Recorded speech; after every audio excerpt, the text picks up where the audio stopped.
I'm Pop. And I am Flix. We are Pop Flix.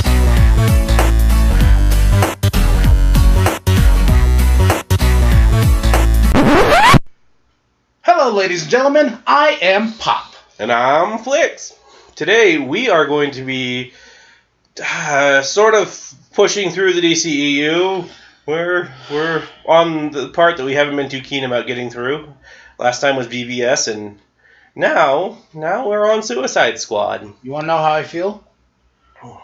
I feel like I'm James Bond in Casino Royale in a chair that doesn't have a bottom. And see, my thoughts were that you were thinking of Goldfinger. No. Where it's just like, do you expect me to talk? I expect you to die watching this movie. No, I'm expecting somebody to hit me in the balls. Yeah, well, repeatedly. David Ayer does a good job of that in this movie. Yes, he does. Normally we'd be hopping right into the movie, but this time we're going to try something a little different. You might notice this video is substantially shorter than the other ones we've posted so far.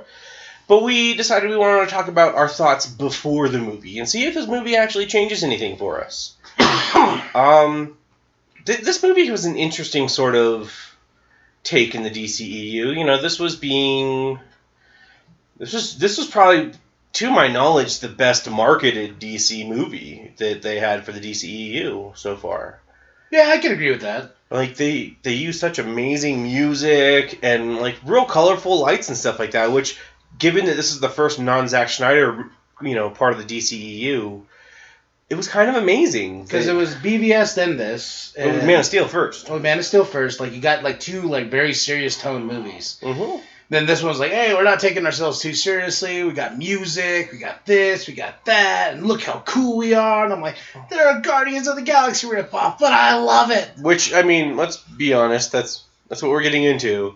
If BVS was supposed to be kind of an Avengers ripoff, then an attempted Avengers ripoff. I was going to say, I was like, wait a minute. Well, it's kind of because it's got two people, with conflicting ideas, not ideologies, just ideas, fighting each other, which is the original Avengers before they became the Avengers. Tony and Cap were fighting all the time. I feel you insulted the Avengers movie. No, because that is every single DC movie. There was a Marvel movie that did it better. We'll get to Wonder Woman when we get to Wonder Woman. But for right now, we're at the let's make a movie about villains that almost nobody knows about and make them a group of heroes, which they got Will Smith. And Margot Robbie? Is that her name? Yeah, Margot Robbie. Yeah. Those are like the two okayest parts of this movie. I think it's one of those, Will Smith as Floyd Lawton's amazing. I would have loved him as being a Batman villain.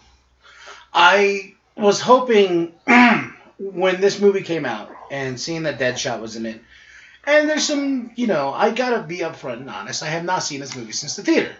But there is things that I think back of that I liked, like the whole backstory for Deadshot and this and that, and how he hates Batman. And I thought the idea was like, oh, you can build from this. If we're doing this whole DC universe, you can make him go be the villain of the next Batman movie. Yeah. So question. Do you know what Floyd Lawton's daughter's name is? No. You don't remember? I don't remember. Zoe. Oh. Either way. I feel like you watched this recently. I did watch this more recently than you have, by far. Regardless, something we're going to do with this section as well. We're going to give, without having watched the movie so far, this, we've seen it once before at least. Once for one of us. But we're going to give our plot synopsis before we watch the movie and see how terribly off we are. Okay. So, being that you are the one that has not seen it the most recent, I'm going to start with you. How does this movie start?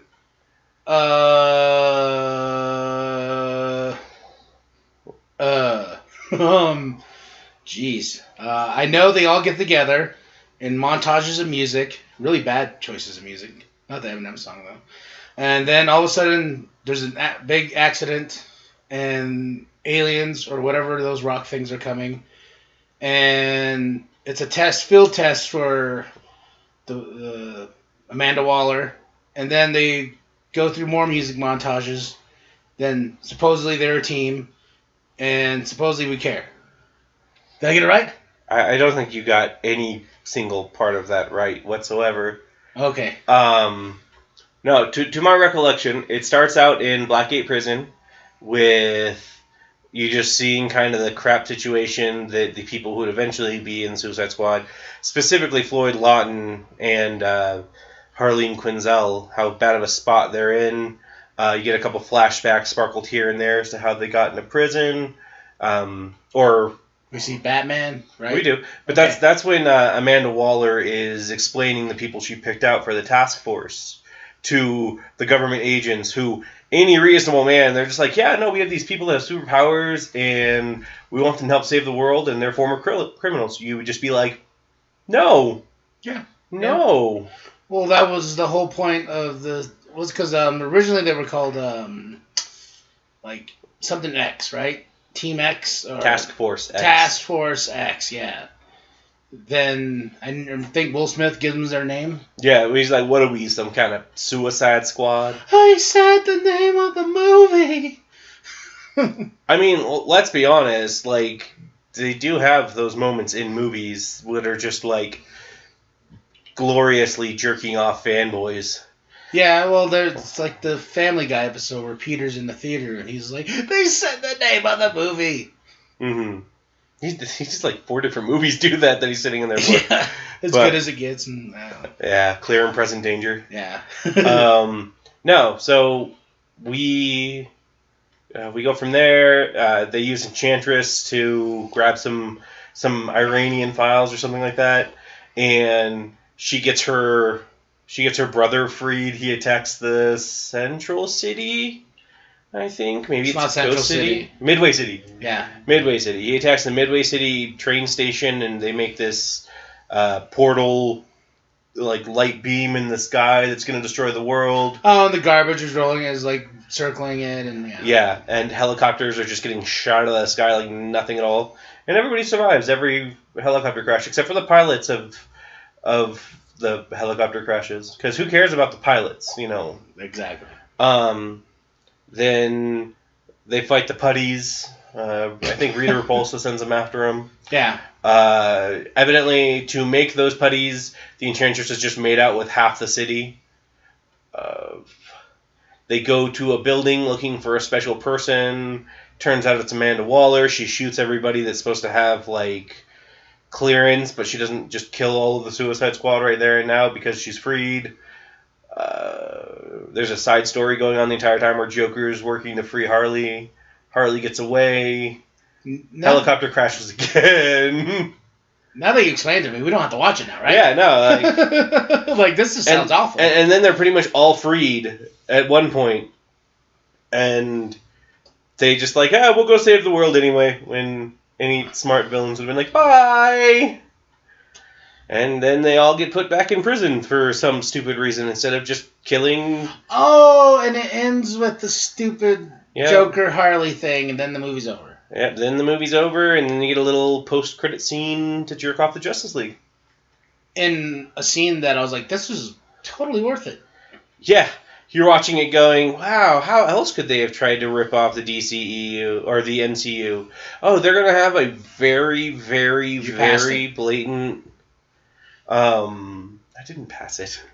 They're going to have a very, very blatant Nick Fury moment. Which I didn't mind. I was like, okay, at least I saw this. Yeah, but that doesn't...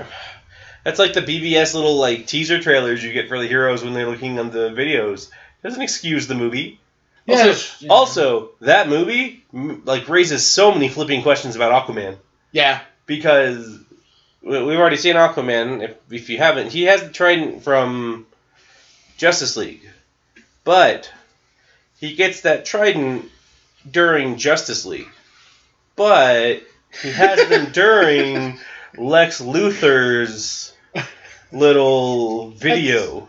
That there, what you just said, that simple little word. But when you're trying to explain these DC movies to people, you always like, but let's be honest with the DCEU movies. I don't think they have someone in charge of continuity. Oh, Boomerang was in this. Yeah. Jerry Courtney.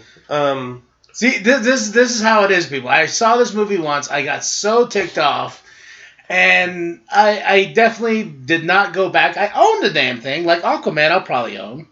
Well, I will own just because I'm one of those. He's not allowed to not own it. Yeah. He calls himself a DC fan, so he's legally obligated to own it. Yeah, it's sitting on my shelf.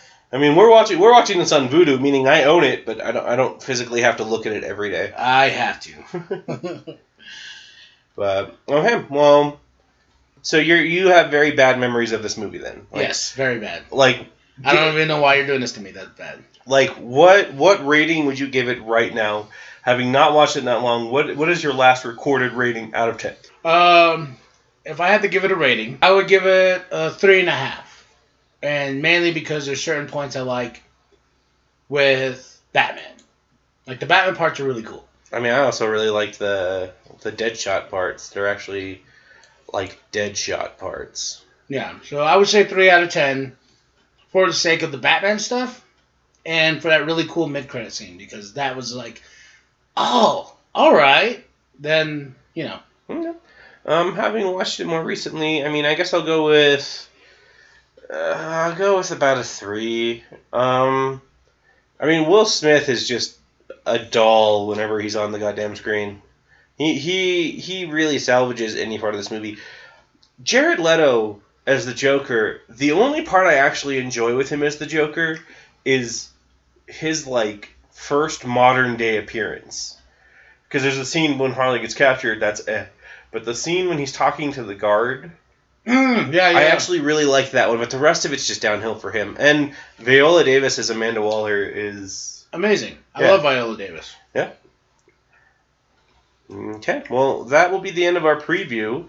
Watch our next video if you want to see our full review on Suicide Squad.